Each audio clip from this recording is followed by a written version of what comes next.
फिरोज तो मुझसे मिले ही नहीं, वो सो रहे थे। और तुम्हारा नहीं, फरियाल का हस्बैंड है।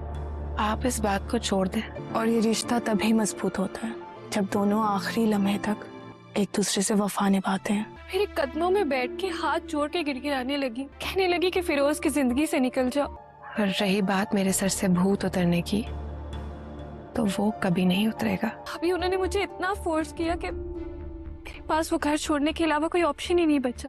शानदेव की सास ने शांति और फिरोज की शादी को कबूल नहीं किया था और फिर वो इस हद तक आ गई थी कि उन्होंने शांति से कहा कि तुम मेरी बेटी की जिंदगी से चली जाओ। उन्होंने हाथ पांव भी जोड़ दिए। अब ये बात शांति कभी भी किसी को न बताती है, लेकिन जब फरियाल ने उससे बहुत पूछा तो उसको बता रही होती है कि उन्होंने किस तरह से मेरे हाथ पांव जोड़े, तो बस कोई ऑप्शन ही नहीं था कि मैं उस घर को छोड़ देती। उस वक्त जो फिरोज थे वो सो रहे थे, उनसे मेरी बात ही नहीं हुई। जब ये बात वो फरियाल को बता रही होती है तो फिरोज उस वक्त वहाँ पे सारी बातें सुन लेता है। उसको पता चल जाता है कि उसकी माँ ने शांति को उसके घर से निकाला है। दूसरे जाने फिर जीनिया उसकी बॉस को समझा रही है कि तुम क्यों शहराम के पीछे तक पड़ी हो, वो फरियाल का शौहर है।